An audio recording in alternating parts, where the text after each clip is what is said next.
to the March 8th, 2019 edition of the Clemson Dubcast. Happy Friday to everyone out there. As promised earlier this week, the second episode of the week, making up for the absence of one a week ago. And who knows, we might get back to the twice weekly routine at some point soon. I know that some of you out there have said there's a desire for that, so we aim to please, even though I guess we can't please everybody. Clemson football team about to wrap up its second week of spring practice.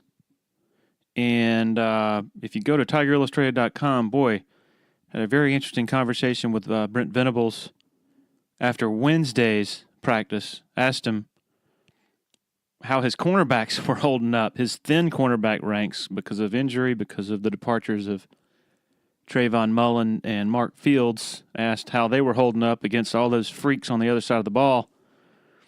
And also asked him what's it like as a corner looking over at two more 6'4" guys in the form of Joseph Ngata and Frank Ladson.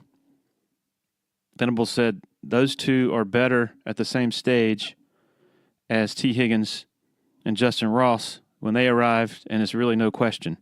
So that's eye-opening, and that was something we wrote about. If you want to go check it out at TigerIllustrated.com. If you're not already a subscriber, we go into more depth with that. Really, really interesting stuff from BV. Also, continuing to sign and ship the copies of the hot off the presses Dabo's Dynasty, Clemson's Rise to College Football Supremacy book. If you're interested in that, you can go to Clemson Football Books, that's plural.com.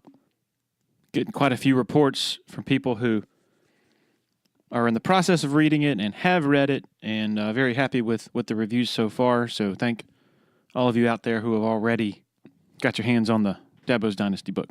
Title sponsor of the Clemson Dubcast, Parham Smith and Archenhold Law Firm in downtown Greenville.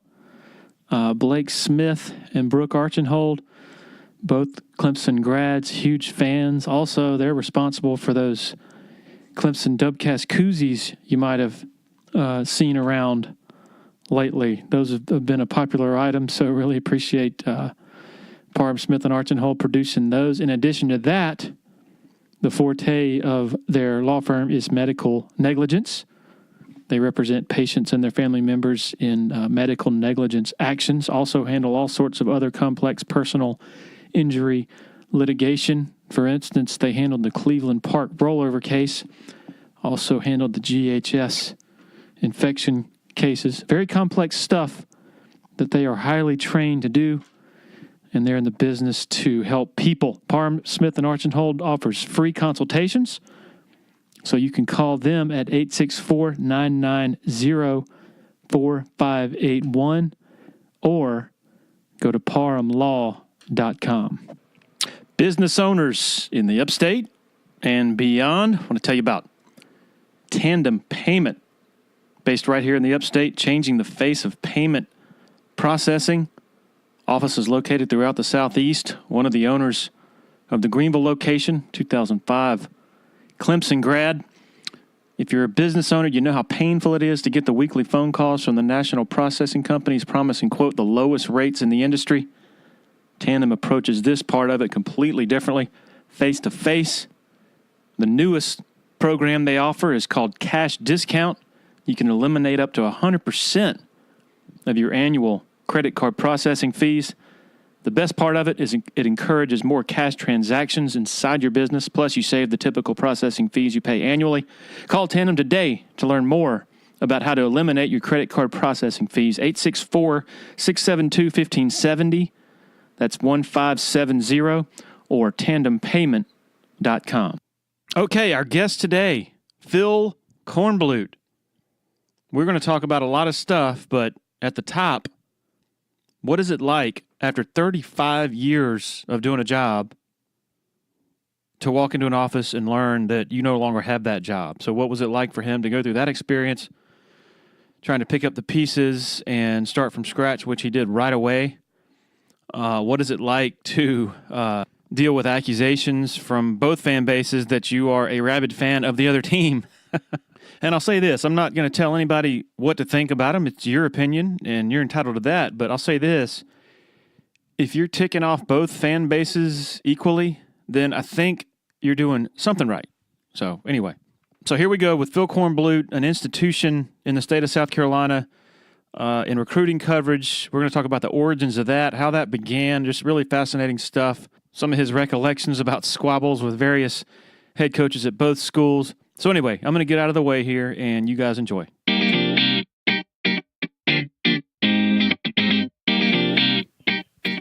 All right, we are joined by Phil Kornblut. Phil, thank you for joining the podcast. Larry, great to be with you, my friend. How are you? I am great. Most important, how are you doing as far as you've gotten back on your feet with a new radio show? You, I guess, are a few weeks removed from dealing with some seriously, I guess, I don't know if traumatic's the word, but some jolting news of the South Carolina radio network being no more. Can you give everybody an update on what you're up to? Yeah, thank you. Yeah, I think traumatic is a good word. I mean, anybody who walks into work one day and finds out they don't have a job anymore after many, many years, it was a jolt to the system. January 29th at 10 o'clock, I'll never forget it. But thank goodness, through the help of good friends and a lot of supporters and people around the state, I always had a plan in the back of my mind. You know, when you work for a big company, regardless of how well things look at a particular time, you always know in the back of your mind, you know, the economy can change, the climate can change, things can happen. So, you know, I always had in the back of my mind kind of what I would do if what happened on January 29th actually happened. So my good friend Kevin Cohen, who owns a station here in Columbia, was our affiliate in Columbia. We'd always talked that if something were to happen, I could come to his station and do my show there. And so about an hour after I got the news, I was on the phone with him, and I said, okay, it's happened. And that night I was on the air in Columbia just doing it locally. But I felt it was important for me personally to be working and not have anything out of the norm, and to just keep on grinding. And number two, it was important that if my goal was to get the show back up on a statewide basis, to keep the name Sports Talk out there going and keep people talking about the show either over the air or social media. So that was my goal, was to just keep everything going as normal as possible. And I did that. And I was able to put the network back together, mostly intact. We started up a couple of weeks ago statewide with 20 stations. And it's been an eye-opening experience, to say the least. You know, you work for somebody else, as I've done my entire professional career since 1979. You know, you're always taken care of by somebody. Somebody's got your benefits, somebody's got your pay, and all this stuff is taken care of. And then all of a sudden, you know, you wake up the next one day and you realize that you're on your own, and you either sink or swim. So I chose to swim really hard, and that's all I've been doing since January 29th, is just swimming as hard as I can to kind of, you know, I kind of feel like I know the sports business, but I don't know business at all. And so that was it's been a quick learn, and I'm learning every day more and more about how to run a business and deal with people from the business side of things. So that's been kind of an exciting time, but, you know, it's also certainly a time where you wonder about the future, and, you know, you hope that you can make it happen. And I feel confident that we can make it happen and make this network thrive across the state. You said you had talked with Kevin Cohen beforehand, before the news hit, on, okay, if this happens. Did you see warning signs? And I'm sure you can't get into too many specifics regarding Learfield, but I'm talking about like industry type signs in that kind of medium that led you to be a little worried before that happened? Well, of course, we knew that our sales in our particular office were not going great. And also, Learfield, which owned us, had grown considerably over the 11 years that they owned us. I mean, Learfield was originally kind of a mom and pop operation in the Midwest, and they started out by establishing news networks and agricultural networks, and they bought us 11 years ago from TeleSouth Communications. And they were a smaller company back then, and their focus was on their news network and their ag networks and doing sports. And they had some play-by-play properties then as well. I think they were just kind of getting into it big time. And over the 11 years, it grew into a multi-billion-dollar company that just recently merged with IMG to become the largest company in the country that handles college play-by-play and marketing and websites. I mean, they cover everything. So they got really, really big, really, really fast. And we went from having one-on-one ownership and conversations to a board of directors sort of establishment. And so what do board of directors look at? They look at bottom lines. They don't know you personally. They don't maybe not even know your product. They do know if you're making money or not. So in the last year or so, for a variety of reasons, we were not doing well financially. We were not, making the kind of money that was expected from a network.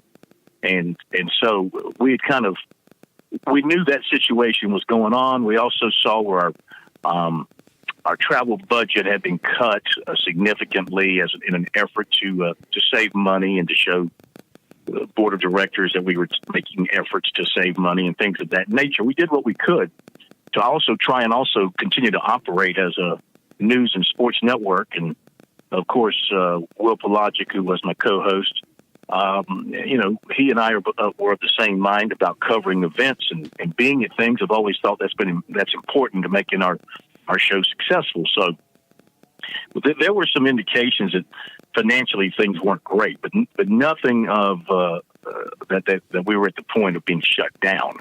And that's why it came as a surprise to everybody. We walked in on that Tuesday morning. We were told Monday night of a meeting. Our news director for the networks out of Missouri was coming into town, and she wanted to have a meeting with us.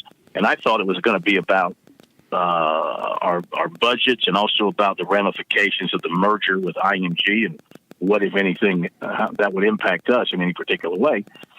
And, the guys got there a couple minutes ahead of me, and when I walked in, they said, we can't access our social media accounts. We couldn't get on Twitter. We couldn't get on our website to do stories, et cetera, et cetera. And that's when it dawned on us that, something's up here. And then we kind of all knew. And, we were an office of, let me think here real quick, 5, 6 full-time people, I believe.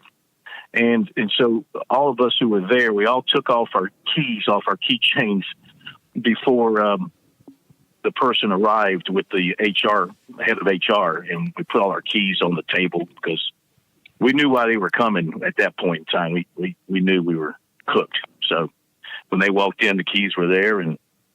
But I will say that Learfield was great to us all with a severance package, made sure we were taken care of from that standpoint for a certain amount of time based on how long you're in the company. So they just didn't kick us to the curb and wish us a good day. They did take care of us from that standpoint.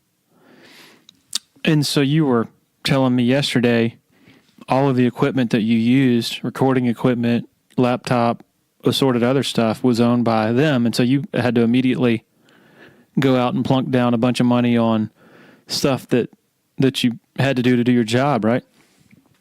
Well, yeah. I mean, and justifiably so. I mean, it was all their stuff, and all, everything was licensed to them, all the software, and they're responsible for that. So, yeah, in fact, I didn't even bring my equipment with me to that meeting. I turned around, had to go back home, had to go into the computer, get off all the stuff related to me that was on the computer because, that computer was also used for some private stuff.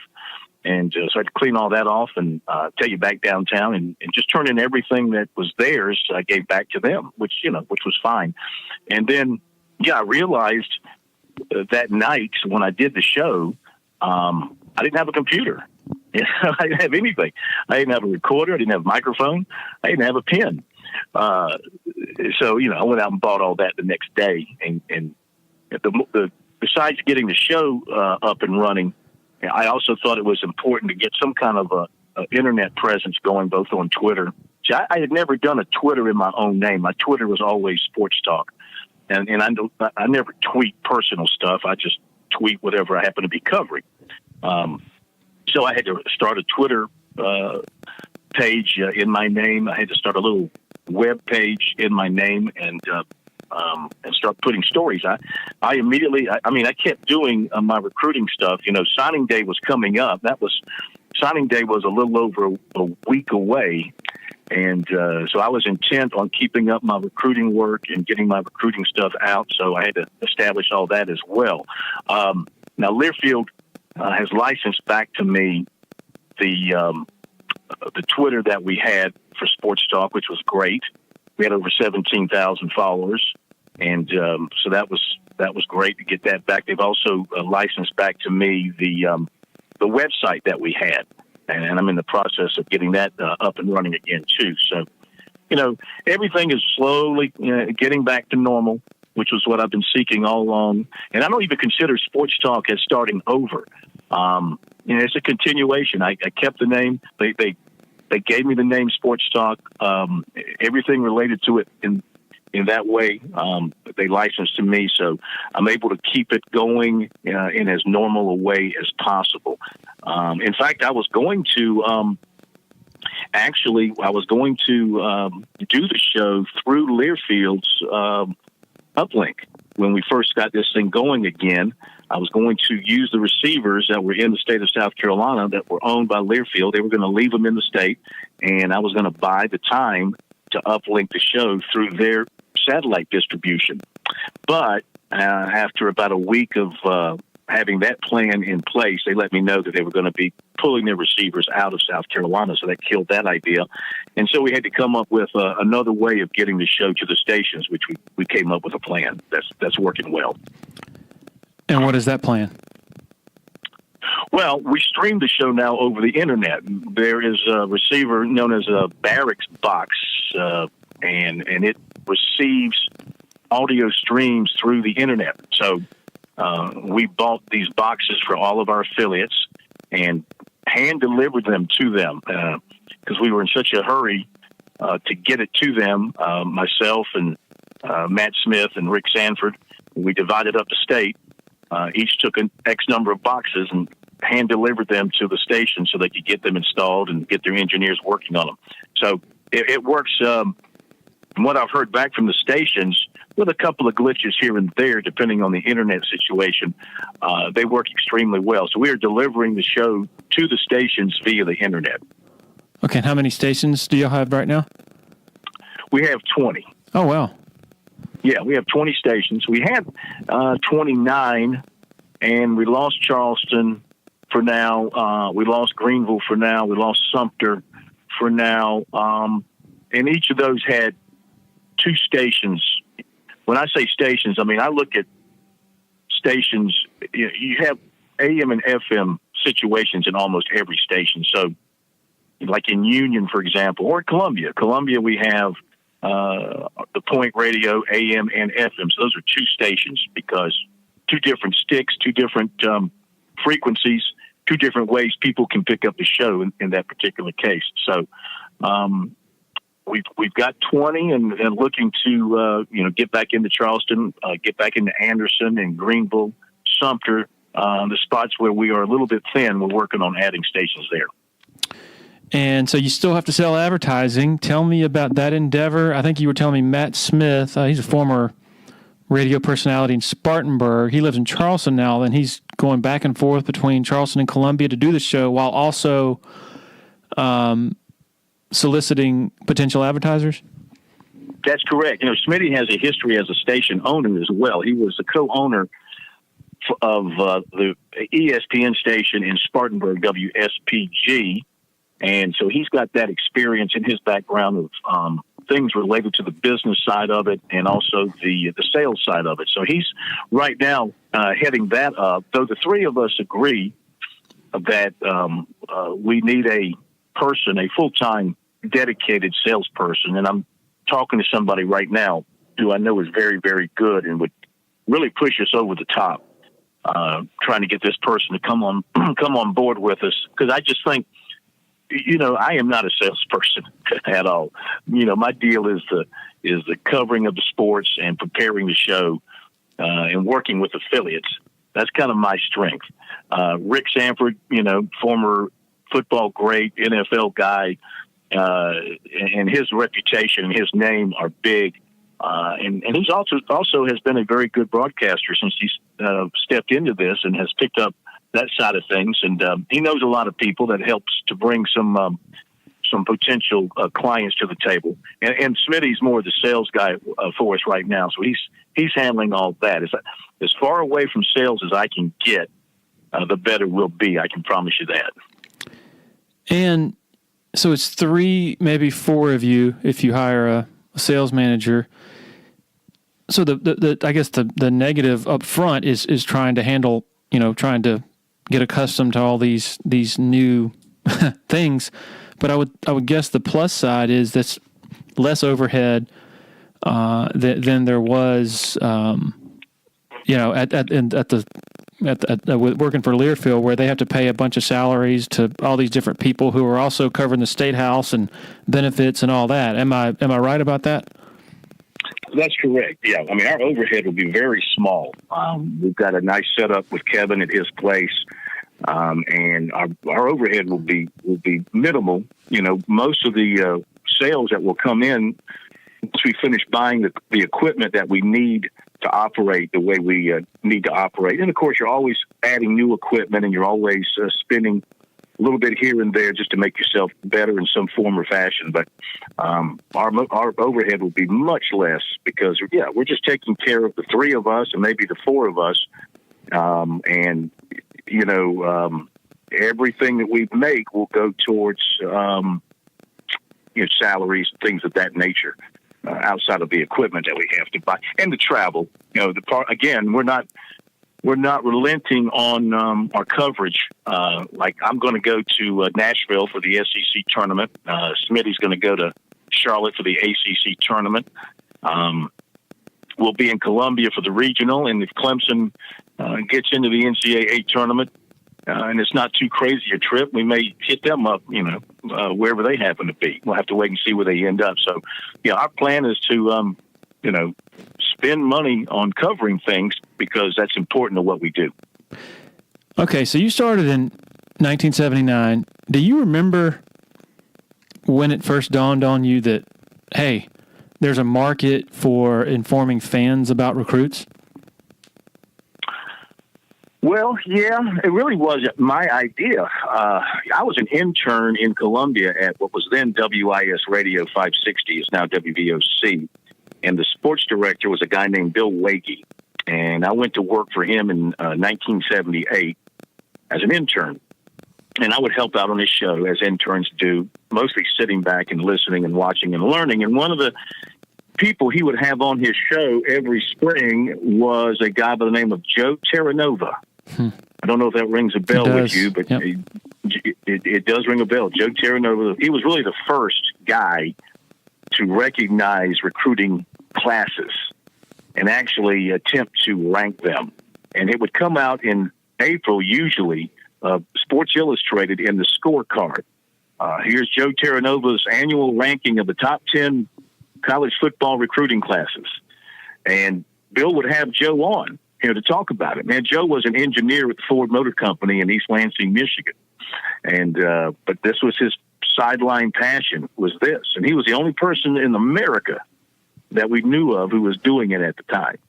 And so from that, it kind of started. And I can't really remember how it started for me when I was there as an intern or working part-time. I can remember making a few recruiting related phone calls here and there. But when I left there And I moved around a couple of different places once I graduated and got into the business full time. And I moved around a couple of different places. When I got up to Greenville and I was working at a radio station there, I did start making recruiting calls and reporting on recruiting. And I noticed all of a sudden people were calling me. Or this was before email and the internet, even before cell phones, I believe. But all of a sudden people started calling me and asking me questions about this guy. And I thought to myself, man, all of a sudden people know who I am. Before that, nobody knew who I was, really. It sort of gave me a niche. And so I continued doing that while I worked in Greenville and Spartanburg. And in 1984, Don Williams created Sports Talk on the South Carolina Radio Network. And he hired me to come in and cover Clemson and cover high schools and cover recruiting. Those were my primary jobs when I went there. And so he gave me the freedom and he gave me the budget to make any phone call. Remember, phone calls back then were expensive. Mm-hmm. You make a long distance phone call and have a conversation with somebody, $5, $6, $7. You make 10 or 15 of those in a day. I mean, our phone bill was astronomical. I can tell you, but it was part of what we were doing. And, in those days when things were still primitive in the mass media way before social media, 800 numbers were big things back then to get these hotlines, these 800 hotlines. You call in and you pay and you listen to the message on the other end.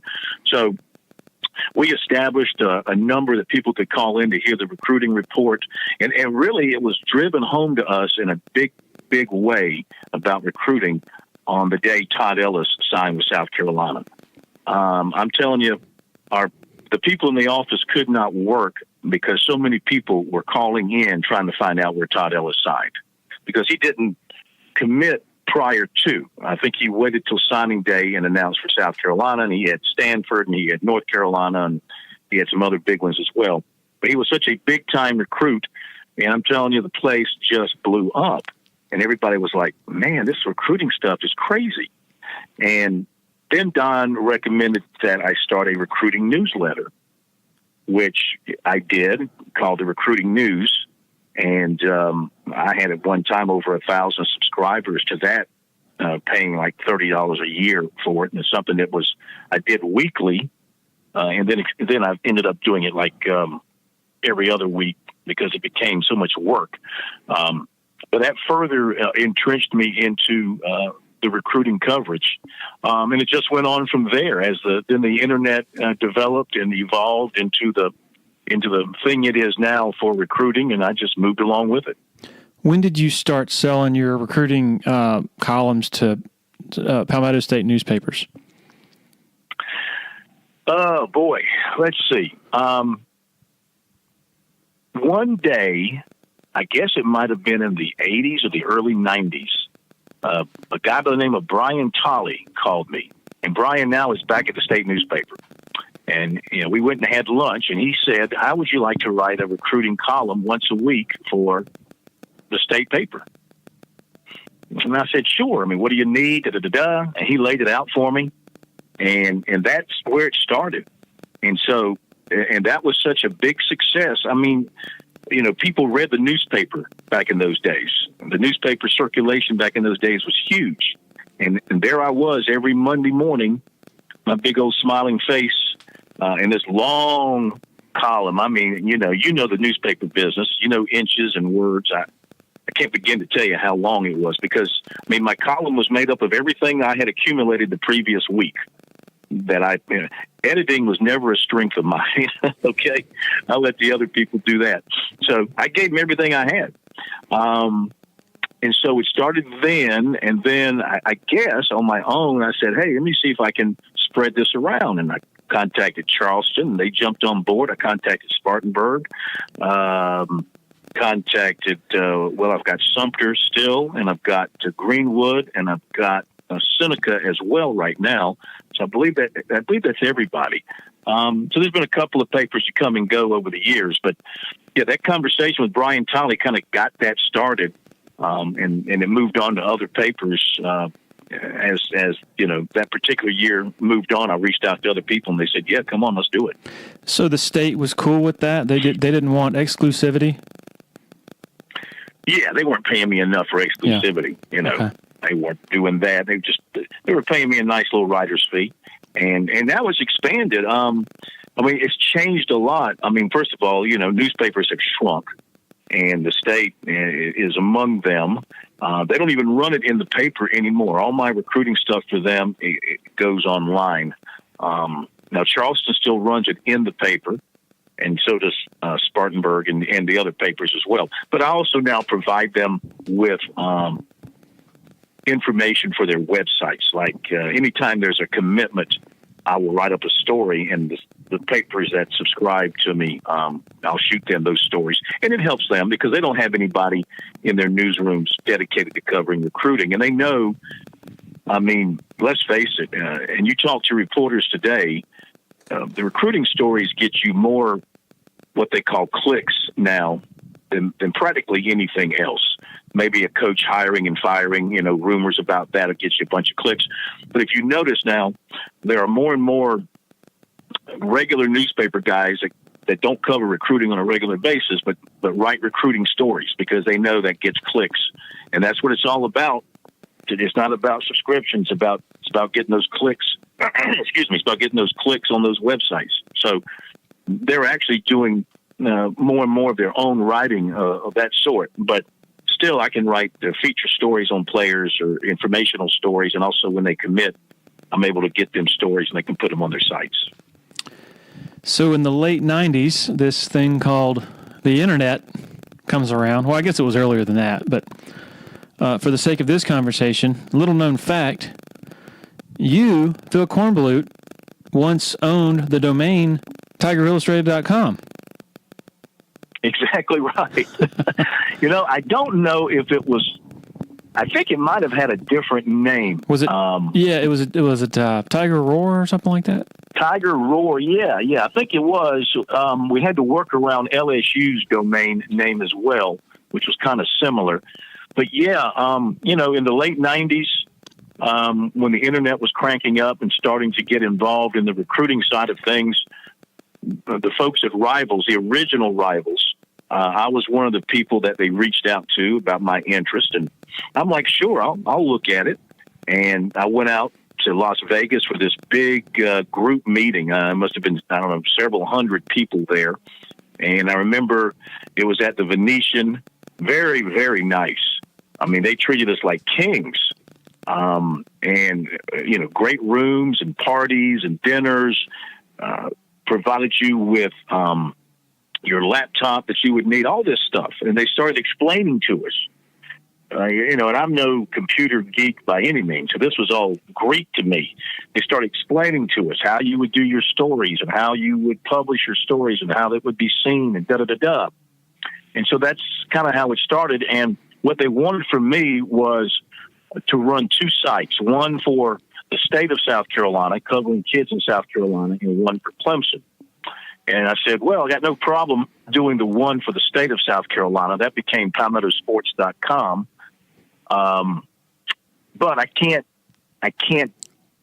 dedicate myself to a Clemson site because that steps over, that steps over the line for my coverage, you know, fairness and objectivity. I can't be tied into a particular school. You know, South Carolina, by Rivals, they had Gamecock Central already taken care of with Brian Shoemaker. So they were looking at me to do a Clemson thing. But I said, listen, you know, I can own the domain, but I will have somebody else run it, and I'll keep my hands off of it, and this person will have full editorial control over it, and it'll be his baby to run. And they said that was fine. That person turned out to be Chris Ard. So, you know, Chris, I contacted him, and we had a relationship of several years, friendship of several years. You know, I would go to Clemson events. Sometimes he would go with me, or I'd see him there, et cetera, et cetera. So he came on board for that and took it over and did a fantastic job with it, of course. And after about a year or so, I realized that working under the Rivals umbrella was not going to be right for me. And so in all my great wisdom, I sold the Tiger, whatever it was, sold the website to Chris and said, man, it's all yours. You go with it. And of course he's gone with it and done fabulous. And so I'm glad, happy things have worked out well for him, and things worked out well for me as well, because that kind of setting was not going to fit my style of reporting and what I need to do when I cover something. So it worked out well for everybody. I did keep the, let me think. No, I actually think we got rid of the other website as well. Well, eventually the original Rivals died. That's what happened.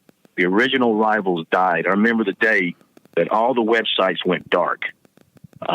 It was like you could go to all the different websites. It was like going through a ghost town. Everybody said, hey, goodbye, we're out of here, sayonara, da-da-da.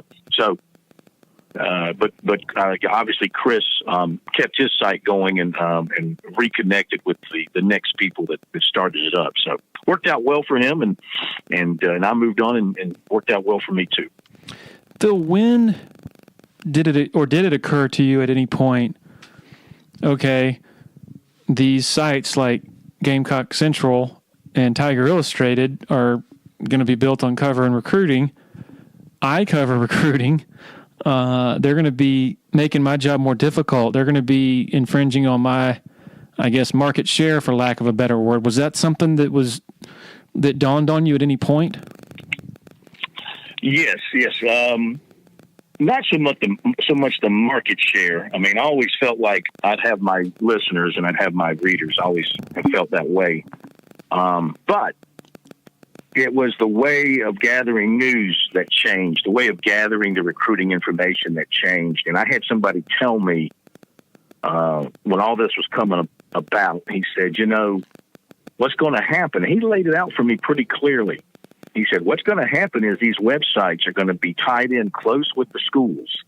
And, you're going to have boosters or fans or whatever working with the websites, and they're going to have close ties to the schools, and they're going to shut you out, unless you dedicate yourself to a school as being, in with them.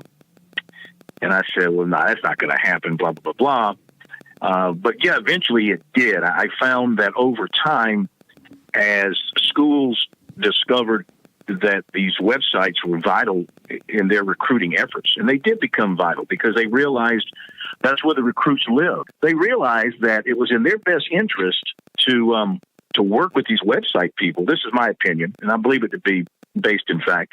It was in their best interest to work with these websites in getting their recruiting information out, and suggesting that a player was somebody of need to them and getting that message out on the internet, or that they have a shortage in a particular position, well, getting that information out, et cetera, et cetera. I believe that, they use that to help them in their recruiting efforts. And in my case, I became, in terms of, I used to talk a lot to college coaches, head coaches, assistant coaches. I talked a lot and got a lot of recruiting information from them. And would I help them as well? Sure. If they asked me if I knew something about a kid or a phone number or something like that, absolutely I would help. But I would never go across a line of journalism there where it affected anything. But eventually those kind of contacts started to dry up. And it really became tough too, because, Clemson people thought I was a Gamecock guy. Gamecock people thought I was a Clemson guy. It became a trust issue. So, and I also realized too that I was being a little bit, I couldn't help them like they were helping me, and I felt kind of bad about it. I felt like it was a one-way street, and I was taking stuff from them and not being able to help in return. So eventually, many years ago, I cut off relying on coaches for information. And that also helped me as a sports talk host, because it allowed me to feel free to comment on anything within a program or anything about a particular coach Well, when otherwise I might have been thinking, well, you don't want to criticize this guy too much because you'll be biting the hand that feeds you. So I got away from all of that many years ago. I think it really helped me as a host of the show to be able to talk about everything with an open mind. So, but yeah, when the internet came up and started to become that major part of the recruiting game, I think it led to coaches, going more in that direction, away from a guy like me who was, just having a radio show, which wouldn't have the same impact on the recruiting processes as these websites would. I'll say this just for the record, and I'm not saying what you're saying in general might not be true in some or a lot of cases, but in our case with Paul, like his excellent recruiting coverage is the product of a lot of miles put on his Ford truck, and he's certainly not sitting on his couch waiting on Dabo or a coach to call and give him all the information. So, but I think your point is still accurate in quite a bit of cases, probably elsewhere. You did mention the weird position of, you're not aligned with either school, and so therefore both schools, or people at both schools, fans of both schools, are convinced that you're a fan of the other school. How difficult is that to address and to reconcile? Oh, that's not difficult at all. I mean, to me, that's exactly where I want to be. I want to be in that position where the information I present and how I present it confuses those who care. I mean, there are those who obviously care about where they get their information and who's delivering it and who they think this person is tied to. So that tells me if Clemson fans believe that, I'm a Gamecock guy, then it tells me that the information I'm delivering on Clemson is honest and straightforward and critical analysis, that it's just not all puff. And same thing with South Carolina fans. I mean, if you never criticize in this business, in any form of media, if you don't do things with a critical eye or a critical mouth, then you're not doing your job thoroughly. And so I believe that honest and educated and fair criticism is part of what we do. It's editorializing. And, everybody has opinions, okay? Everybody has opinions, but not all opinions are educated. And so when I deliver an opinion on something I see at South Carolina or something I see at Clemson, well, I feel justified in doing so because I've covered them. I've been to the games, I've been to the press conferences, and keep in mind, for me, covering Clemson is a road game. Every press conference I go up there on Tuesday, or every time I go up for a game at Clemson, it's like a road game. And then when they go on the road, it's a road game. But I pride myself on the fact that my network, even though we're based in Columbia, and it'd be easy as hell for us just to sit back and cover the Gamecocks big time and give Clemson, just a little bit of coverage here and there. No. We were dedicated from day one, and we're still dedicated to giving Clemson the same coverage as South Carolina as we can. Now, things change after football season. I mean, is it easier for us to go cover Frank Martin in person or go to a South Carolina basketball game in November, December? Sure it is. We can't get up there for every Brad Brownell press conference or Monty Lee press conference. That's just not feasible. But we cover every Clemson basketball game once January comes.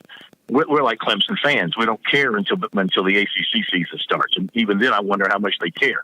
But we're there for every ACC home game that they play at Little John. And occasionally we'll catch them on the road. And like I said, we're going to be at the ACC tournament and maybe beyond with them. So we make the effort and we put out the expense to cover Clemson, even though we're 130 miles away. And there's nobody else in the state in my business that does that in the radio business. And that's something we've always taken a lot of pride in, is covering both schools with the equal amount of effort and investment. The newest sponsor to the Clemson Dubcast is Harris Flooring America, based in Anderson, South Carolina. They've been family-owned and operated since 1947. The owner, Scott Junkins, big Clemson guy, employs Clemson folks. Harris Flooring offers a unique shopping experience through value in their services, developing the right product solutions for your home or business, and delivering on their promises. They serve the residential and commercial segments. They've done a lot of work for Clemson, both the athletics department and the university side. I remember last October when Dabo Sweeney came over to visit with us for the 10th anniversary series. He went over at the McFadden building, the old football coach's offices for that. He looks down at the carpet and goes, "Man, they got the same carpet that was here when I was here. This is crazy." Well, that's about to change because the McFadden building is undergoing a substantial renovation, and Harris Flooring America is responsible for replacing all the carpet and tile over there. So Dan Radakovich and his staff over there and everybody else is about to be outfitted with some really nice new digs, including the flooring. For you homeowners out there, Harris also offers floor-to-ceiling design capabilities. So give them a call, 864-642-6183, or on the internets at www.flooringamerica-anderson.com. Harris Flooring America. I guess about a year and a half ago, I'm watching a YouTube clip of Will Muschamp press conference, and he said, did he say you were wearing an orange shirt? He said you were a Clemson fan, Tiger Phil. Did he call you that? It was a press conference. It was this past season, and they had beaten Louisiana Tech. Yeah, they had beaten Louisiana Tech. And I'm very careful about what I wear to games. You'll never see me wearing anything garnet. You'll never see me wearing anything orange. But this particular case, I was wearing a fisherman shirt, and it was peach in color. Peach, okay? And so he was in a playful mood. He was in a good mood. They had won. And my question was it was a softball question. Basically, they had eked out a win against Louisiana Tech that made them 3-1 and not 2-2. And my question was, how does it feel to be sitting there 3-1 versus 2-2? Blah blah blah. And he looks up and he sees me. He goes, "Oh, nice orange shirt." And I said, "No, it's peach." And he said, "Oh," he said, "Peach." He said, "All right, well, it looks good on you." And that was that. That was that on that.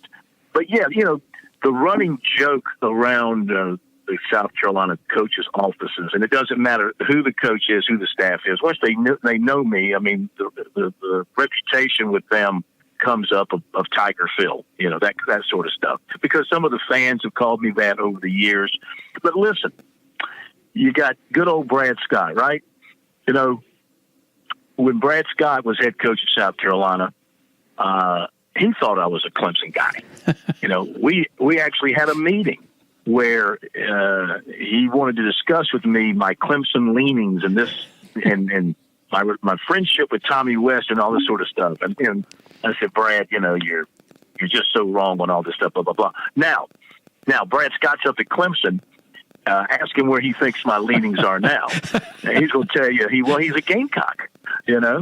So it just depends on where they're sitting and who they're working for, which is fine. Again, that tells me that's right where I need to be with my presentation. Any issues with Dabo, recent or distant in the past? Well, not recent that I know of. We did have an issue, maybe a couple years into his time as the head coach, where he got mad at me because we were doing an afternoon show in Columbia back then. And I'll never forget this. When North Carolina and the football players there, you might remember this, when the NCAA started investigating their involvement with agents. This goes back, maybe 7-8 years ago, those big-time North Carolina football players? Yep. and the investigation popped up about they were down in Miami for spring break or something, and there was questions about the agents, and all this stuff started happening. So Clemson, one day, Clemson put out a release, and this was leading up to the NFL draft, and the NCAA was going around checking with top draft picks projected to see if there was any early involvement with agents going on. And you may or may not remember this, but Clemson put out a release saying NCAA investigators came through Clemson to meet with a couple of our top prospects for next year's draft.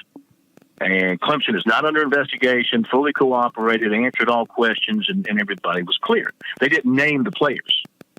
And so I'm doing that afternoon show, and I remember saying, after reading that statement, I remember saying, well, let's think about this. Who could they have talked to? And I said the top, and I pulled up an NFL draft list where a guy had ranked top prospects, and the top prospects for Clemson that year were DeAndre McDaniel and the defensive end. Bowers? Bowers, yes, exactly. And so I mentioned their names on the air. I said, I don't know this. I said, but my guess is if they talk to anybody at Clemson, it would probably be these two guys. They're listed as the top two players at Clemson for the NFL draft, et cetera, et cetera. Well, then a guy calls in, a Clemson fan, and started reaming me for accusing these players of being involved with agents and all this sort of stuff, da-da-da-da. And long story short, there was a recording of that show, and in conversation with me and the caller went back and forth over many minutes over a number of different things, but he was obviously a Clemson guy that was getting after me. So the conversation somehow, some way was recorded, and it made its way back up to Clemson, and somehow it was played for Dabo. All right. And Dabo got steamed about it. And I'll never forget, I was driving up to Clemson on a Sunday in August, Fan Day. Remember when they used to do Fan Day, and they do media with Dabo and coaches after the Fan Day, or as part of it, Dabo would do a press conference. And Tim Beret called me because I always did a one-on-one with Dabo, with the Clemson head coach, after that Fan Day thing. I always did a one-on-one. And Tim called me and said, hey, I just want to give you a heads up. Dabo's not going to do a one-on-one with you. And I go, why? And he went on to tell me about this thing. And I said, oh, great. So Dabo does his thing, and he's walking out, and he goes, and you might remember where we used to have those press conferences, and his office was kind of adjacent. There was an office right off the stairs there. Do you remember that? Yep. Kind of through some glass doors. So I said to myself, listen, I'm going to nip this in the bud and get this, figured out and solved. And so I followed him through those doors, and I stopped him. I said, hey, I understand you're upset about something. And so, yeah. And then he, brought up what he was mad about, saying that I said this about DeAndre McDaniel and this, da-da-da-da. And I said, well, I didn't say that. Here's what I said, da-da-da-da. And we went back and forth, and we kind of called each other, well, I don't need to go into details about what we called each other, but we said some things right there. It was probably a little heated. It was probably a little heated. And, cause I pointed out some things to him that he had said that I found to be, not satisfactory, et cetera, et cetera. And so we ended up just walking away, not really settling anything with that. And then that was that. It never came up again. As time has gone on, I'm trying to think. Outside of I don't think he's ever come back on the show before. He's turned me down several times for interviews when I would see him and we're doing a remote show. Like the coaches used to come to the North-South game banquet on Friday night, and I'd always invite him to come on. He would decline, which was fine. I put out the invitation. He declined. He does come on with us when we do our show up at his golf outing in July, and he comes on with us at the ACC thing. But other than that, I don't think he has accepted any other invitations to come on the show. But he does answer. If I have a question at a press conference or something, he'll answer it, and he's fine.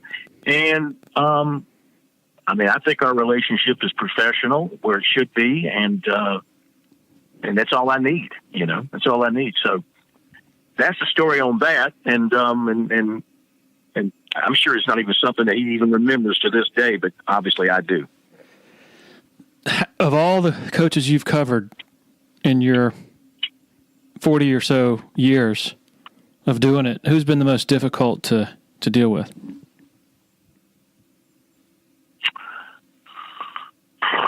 Let me think here. Boy, I tell you, you're just talking football? Football, basketball, either one.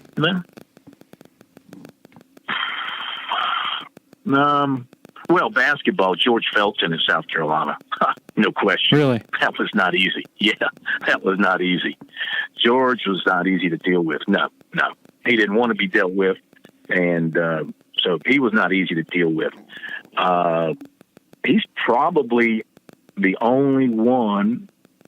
I mean, I loved, you know, from South Carolina standpoint, just where I became involved with things. I mean, who do we have? We had Joe Morrison, and I didn't have much dealings with him. Sparky Woods, I had a little more. He was fine.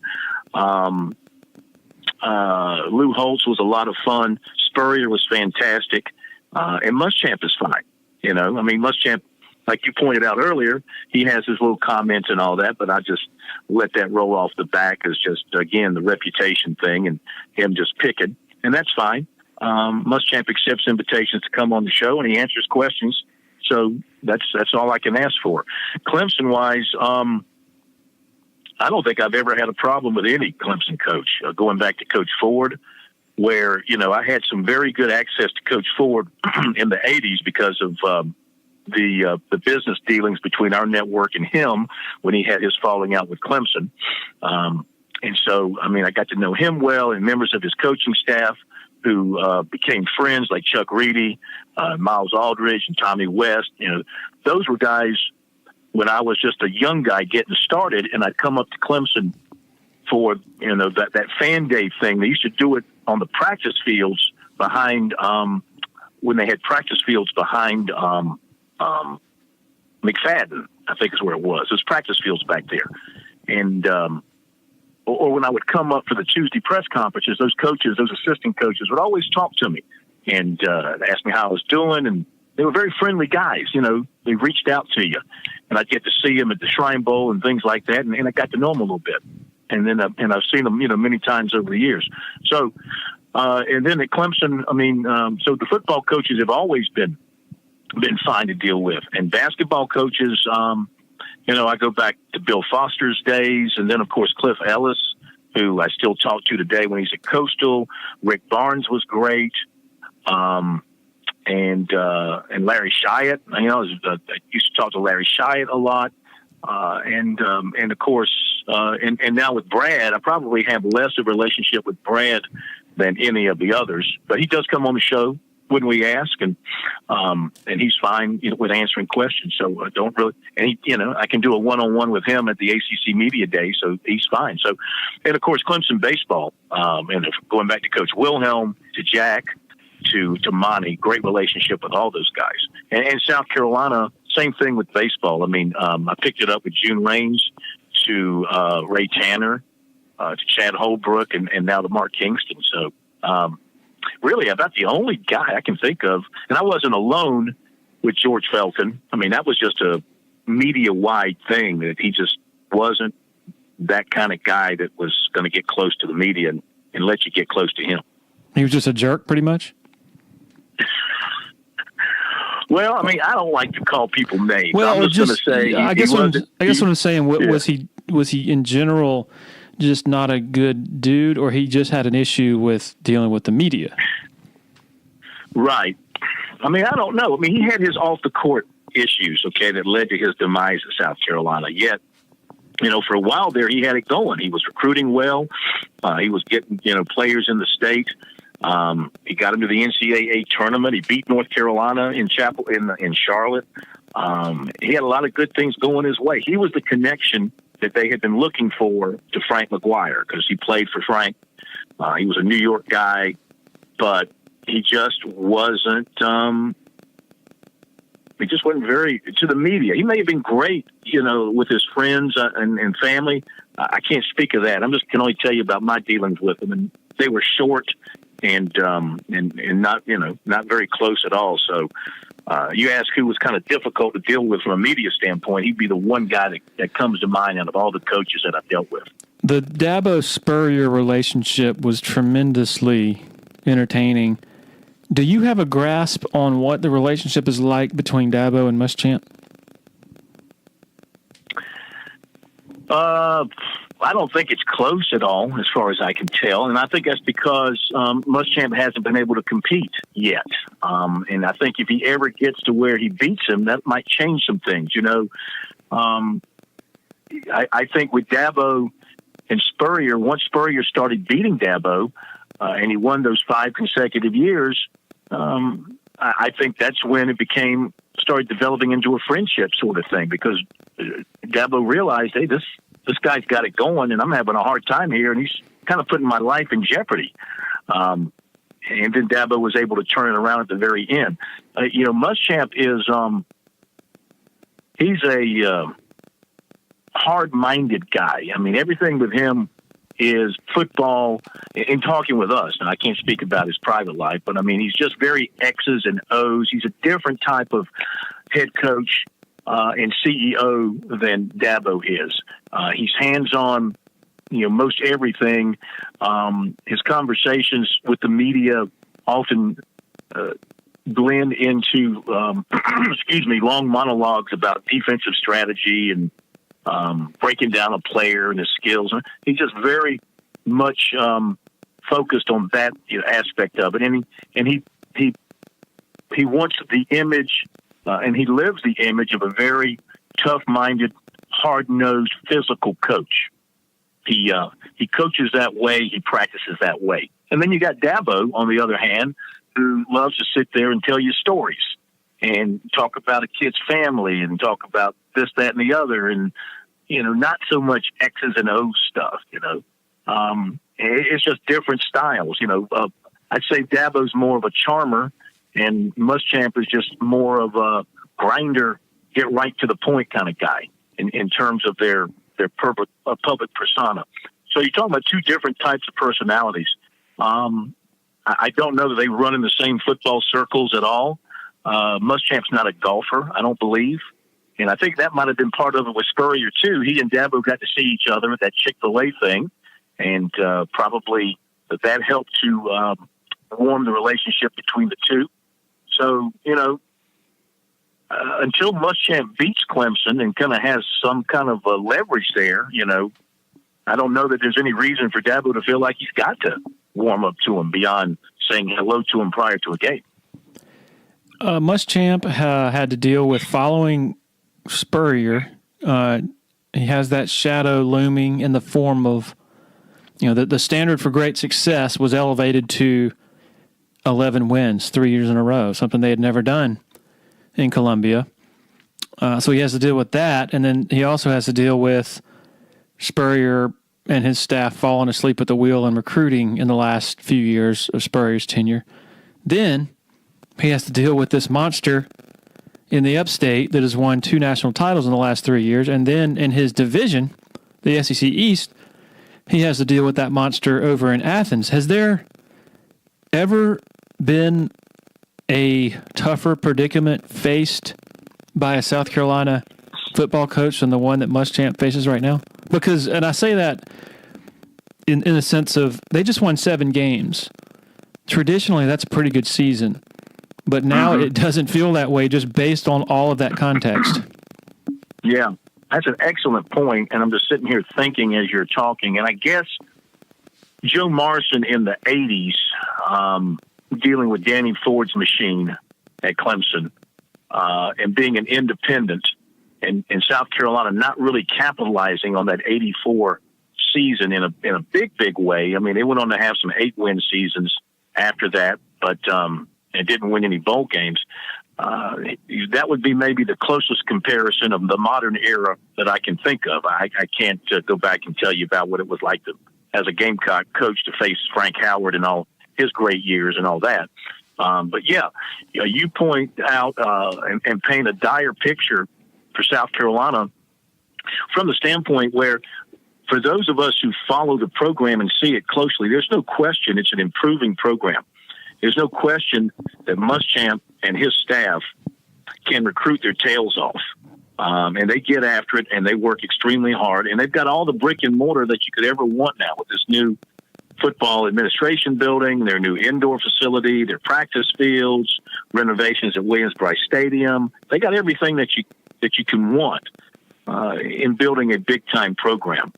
But as I tell people when I speak around the state about the upcoming football seasons, they live in South Chicago. They live in a very tough neighborhood. And not only dealing with what they have to deal with in the SEC, you got your cousin upstate who's just ripping and roaring, and now, is the model program for the country with the model head coach for the country.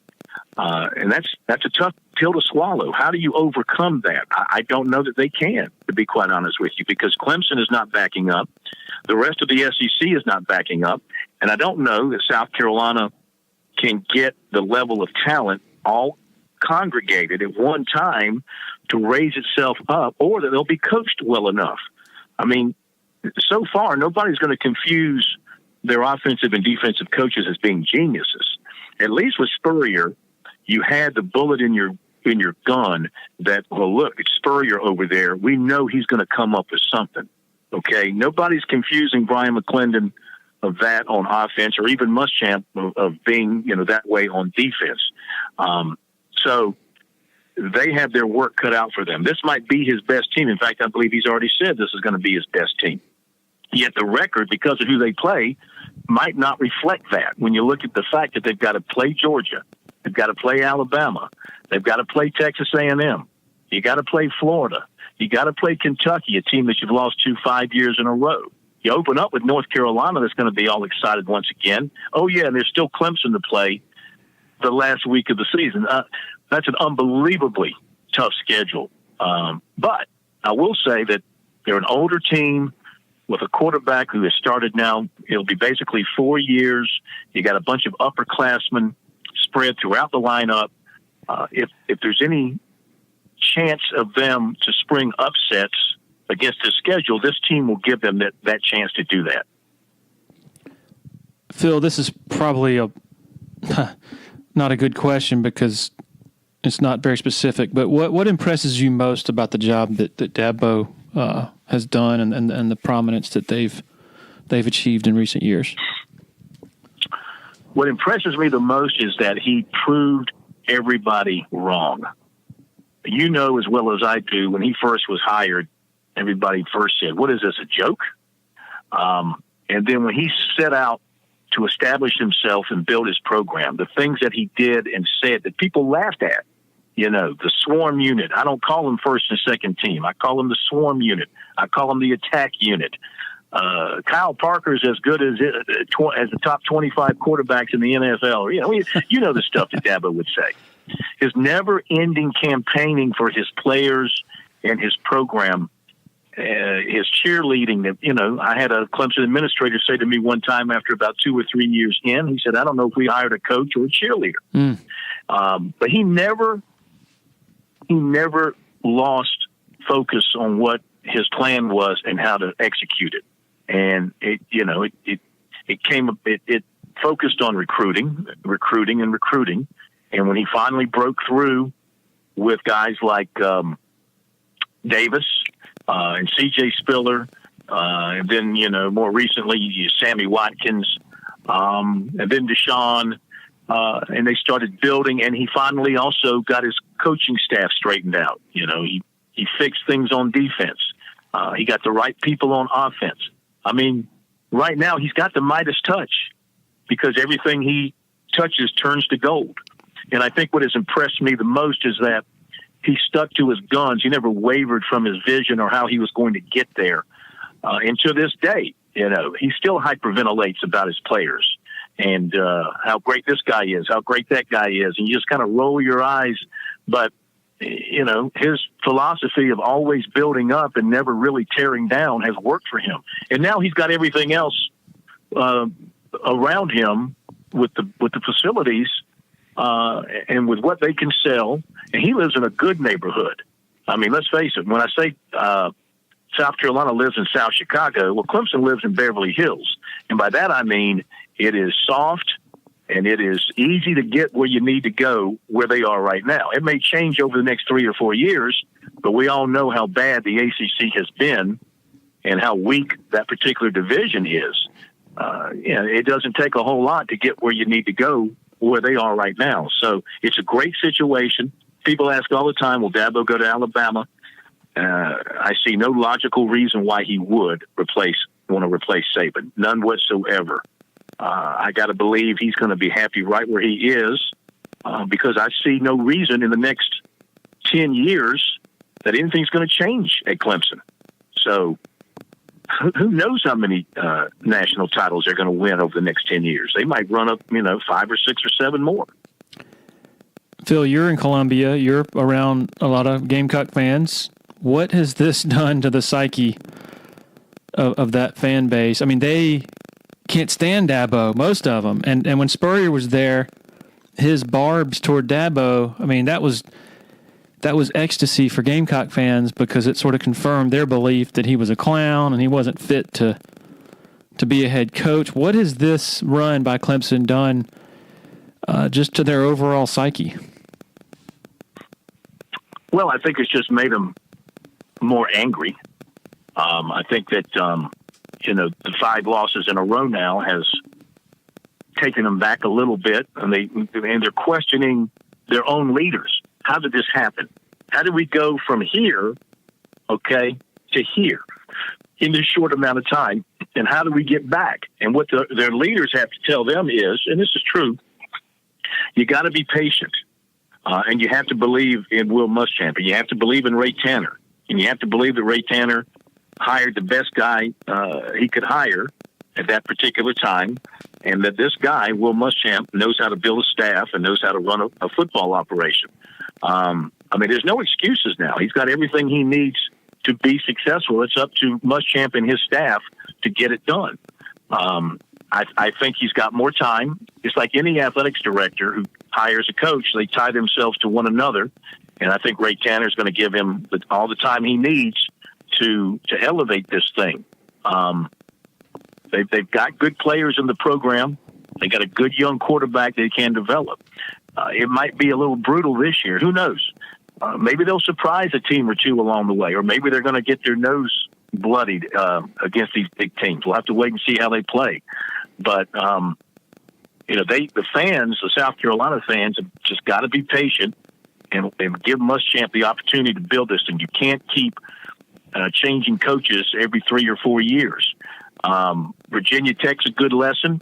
Clemson's a good lesson. I mean, let's face it, there was a time there when there was, there were unhappy Clemson people with Dabo, losing to South Carolina, losing in the Belk Bowl. Clemson wasn't always where it is today, and people weren't always in love with Dabo Swinney. That's why winning changes everything. But the smart heads at Clemson said, let it roll, and they did, and look what you got. The smart heads at Virginia Tech with Frank Beamer, when he got off to a sluggish start, they stayed with him 7-8 years before he got it going big. And look what he did for him. So it would be wise for the Gamecock fans to suck it up, look at the improvement in the program, look at the fact that even though you lost last year, you did put 500-something yards on Clemson's defense. You gave up 800. Okay, that's part of the story. But at least your offense showed some life, and you got to hope you can build on it. So that's what I think Gamecock fans should be thinking as they look at this situation at this point. 2 final questions, and I want one-word answers for both, or I guess one-number answers. The first, all right. In the next 5 years, how many times does South Carolina beat Clemson?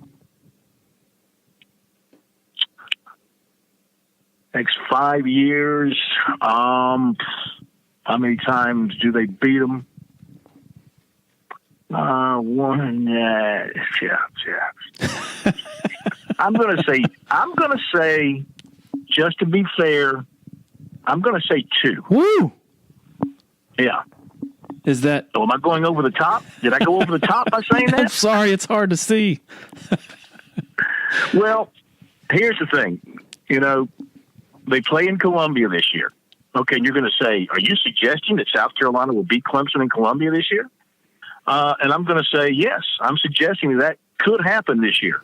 Again, now, I don't know the team that will be on the field for both teams come, November, whatever. I mean, what if something happens to Blondie up there at Clemson? I mean, he is susceptible to getting hurt like any other football player, And I know Chase Bryce is a good backup, and you got Puma Chang and all that kind of stuff. But anybody can go down with an injury. But if they're healthy, all right, everybody, their best players are playing. I mean, I think South Carolina is going to be a good football team this year. The record might not show it. Then again, it might. They might beat some of these good teams.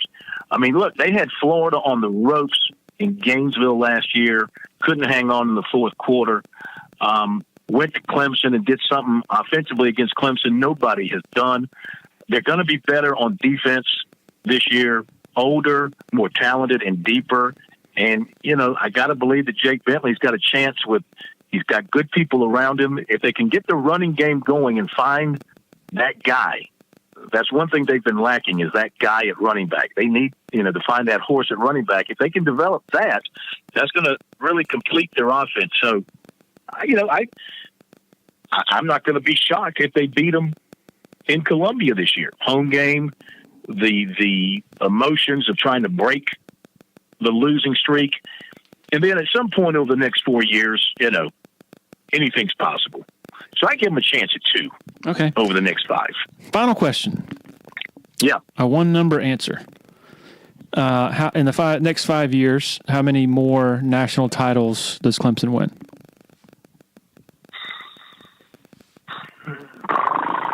I would say minimum of 2. Wow. I mean, I don't... Minimum of 2, because they're pretty much, based on where they are right now, I mean, they're pretty much a lock for the playoffs, all right? And then you get into the playoffs with their offense and the talent they've got now and the talent that's coming in, assuming they get DJ out in California, as people seem to think, and continue to add the big-time offensive talent and the big-time defensive talent. And this is assuming now, who knows, Venables looks like he's not going anywhere anytime soon. You never know if Elliott or Scott might find a head coaching job somewhere. We don't know how things will change the dynamics of the program if people were to leave. But all things being the same right now, I'd give them a minimum of 2 over the next 5 years. I think that's reasonable. Yeah, and I said, wow, a minute ago. I agree with you, but it's still just staggering to hear it come out of somebody's mouth, our mouth, saying a minimum, Clemson, after winning 2 in the last 3 years, that it's reasonable to think they will win a minimum of 2 national champions, 2 more in the next 5 years. Yeah. It's crazy. Well, I mean, that's just where Clemson, in my mind, that's just where Clemson is right now. I mean, when I say that they are the standard, I hate to copy what Clemson says, but I mean, they are. I don't think you would disagree with me that they're the model program in college football right now. They're clean. They win. Their academics are great. They're faith-based. They've got all the facilities. Players seek them out. I'm not talking about run-of-the-mill. I'm talking top of the line. Seek them out. Dabo's the only coach in the country that I know of who can tell a kid, if you commit to us, you cannot continue with recruiting. I don't know of another coach in the country who does that and sticks to it. He's the only one. That tells you the power that he's got right now and the influence. I mean, the other day when he spoke at the state Senate, or I guess the state house, if I didn't know better, I swear he was a guy that was running for governor or senator. You know, he presented himself to stand up in front of those guys and tell them, hey, why don't you guys get your act together and bring the state together? He's preaching to them. That's where he is now. That's where he's gotten, and he's earned it. You know, he certainly has earned it. So he can stand up there and do that. He's got the bully pulpit. I want to say one thing. First of all, thank you for having me. Of course. I want to go back on one thing that you said, and I want to make sure I wasn't singling out when I was talking about recruiting and schools using and providing information to recruiting reporters. I wasn't singling out anybody. I think you brought it Paul, and Paul does a great job. And I'm not saying, you know, he doesn't work hard and other guys like him don't. Believe me, I wasn't trying to say that. But it is my opinion that in the beginning of all this, that schools used these networks a lot in their recruiting efforts, and the people who were employed in those areas were more than willing to take the information and use it. And I will say this, and I say this on my show, you know, I'm not a user of recruiting rankings. I happen to believe they're highly political, and I happen to believe that you know, they are influenced by recruiters and schools, and that, you know, if Alabama offers a kid and all of a sudden his ranking shoots up, or now if Clemson offers a kid, all of a sudden, you know, the ranking shoots up. I think those things are greatly subjective. And that's why I try to tell my audience, don't get caught up in the rankings of players. Yes, you know, to me, the ranking doesn't make the player. If that were the case, we'd never heard of Hunter Renfrow. You know, Jadeveon Clowney was a great football player before anybody put a ranking on him, okay? The rankings are done, I understand, because football, you know, one thing I do know about recruiting nuts, that they love lists and they love rankings, and something to use as a comparative nature. But, you know, what I like to tell them is, the sad part is when a guy gets ranked, that label sticks on him the rest of his career, you know, even to death. I've seen where obituaries for high school athletes, the person writing the obituary mentions that this guy was a 3-star. He's a 3-star wide receiver out of so-and-so. And I'm thinking to myself, are you kidding me? We got to carry a guy's star ranking to his grave?